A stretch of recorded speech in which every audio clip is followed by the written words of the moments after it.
Wala naman tayong control sa mga bagay-bagay. Kaya dapat parang wag na natin overthink kung ano yung mangyayari.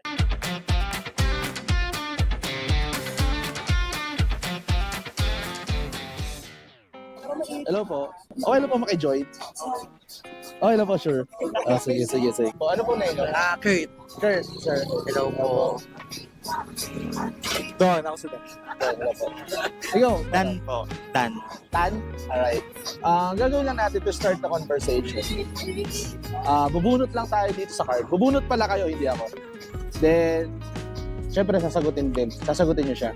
Lahat kayo, tatlo kayo. So, it's about self-reflection, heart-to-heart talk. So, more on deep talks to. Oh, kasi baka kasi meron kayong na-experience na or pinagdadaanan na pwede nating may thoughts kayo or learnings na pwede nyong i-share dun sa mga viewers natin. Right? So, okay lang yan. So, okay lang din mag-open up or what? Sino bubunot para hindi Kapag nakakaranas ka ng sobrang pag-alala, anong una mong ginagawa para kumalma? Uy, maganda yun ah. Ulitin ko lang no, sa camera. So yung question na nabunot is, kapag nakakaranas ka ng sobrang pag-aalala, ano ang una mong ginagawa para kumalma? Sir, ikaw, sino ba unang sasagot? Siguro sa akin, diagnosed na ako as... Ano ba yun? Depression. So, nagpa-psychiatrist. Siguro para sa akin, ang tinuro sa akin ng psychiatrist, don't overthink. Kasi pag sobrang pag-alala, parang nakakadagdag sa stress na naaalala mo or kaya naiisip mo. Siyempre,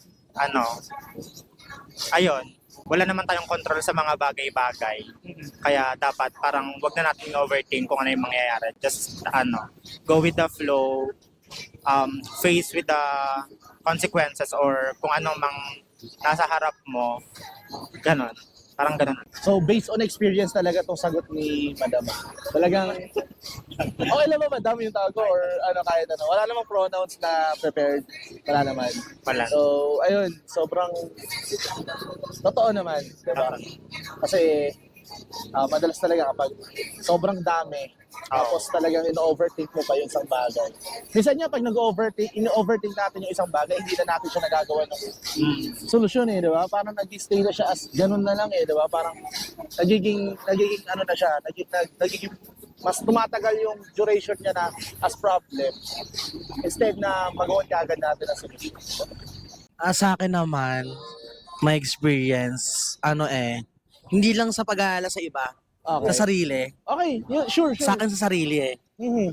May times na makakaramdam ka ng parang down na down ka sa sarili mo. Mhm. So, napangungunahan lagi ng overthink.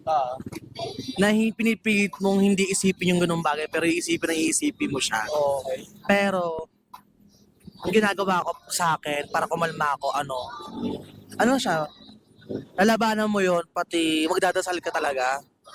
Si Lord talaga yung makakausap mo para labanan yung gano'n na yung nararamdaman na dapat hindi mo talaga maramdaman. Si Lord lang. Kasi siya lang naman nakakaalam ng lahat. Totoo. Diba? Lalo pag may times na hindi na ako nakakatulog, pero may experience pag magdadasal ako na Lord, patulogin niyo naman ako ngayong araw na to, pero makakatulog talaga ako ng maayos. Kaya simula nun, kahit hindi naman ako araw-araw nagsisimba, pero lagi ako nagdadasal. Pero think positive talaga, pati wag mong pangungunahan lagi yung mga bagay-bagay na kala mo ganyan mangyayari, ganun. Okay. Kasi ikaw lang naman din makakatulong sa sarili mo Sarili mo din talaga. Yun lang. Oh, yung ganda na sagot nun. So, isa-isain lang natin. Sabi nga ni Sir, don't overthink. Si Madam, prayer. Yun talaga, prayer talaga is the best. Sa lahat naman ng pinagdadaanan natin, prayer. Tawag lang natin sa Kanya or i-surrender natin sa lahat ng burdens and mga nasa isip natin. For sure, ilalagay niya tayo sa posisyon na naayon sa atin. No? And yung card kasi, meron siyang message sa likod. Sinong pwedeng Magbasa. Yun nga. Ano lang. Ayan, may message yung card para sa atin. Anxiety can be tough, pero lagi mong hawak kung paano maayusin ang reaction mo. Focus on what's in front of you. Di ba? Ayun yung sagot niya. Yung sarili mo lang. Di ba? Ano masabi niyo sa message ng card? Tugma. Tugma. Tugma, parang binigay talaga yung sagot. Lapit mo yung ano, sir. Ay, parang alam na agad yung sagot. Ay, hindi. Tama naman kasi. Totoo Solusyon naman na kasi, di ba?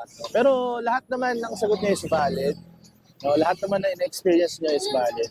Kaya sobrang sana yung mga nanonood, no, if nag-aalala kayo or what, meron kayong nakuhang sagot or meron nakuha kayong learnings dito sa mga sinabi, sa mga nasabi na experience, based on experience na to. Lalo na kay sir kasi may psychiatrist na siya na ayun niya, diagnose siya ng depression.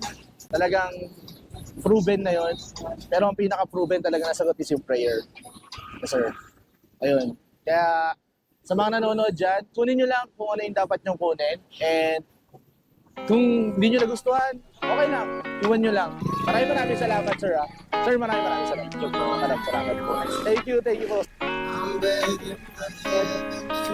Yun. Thank you.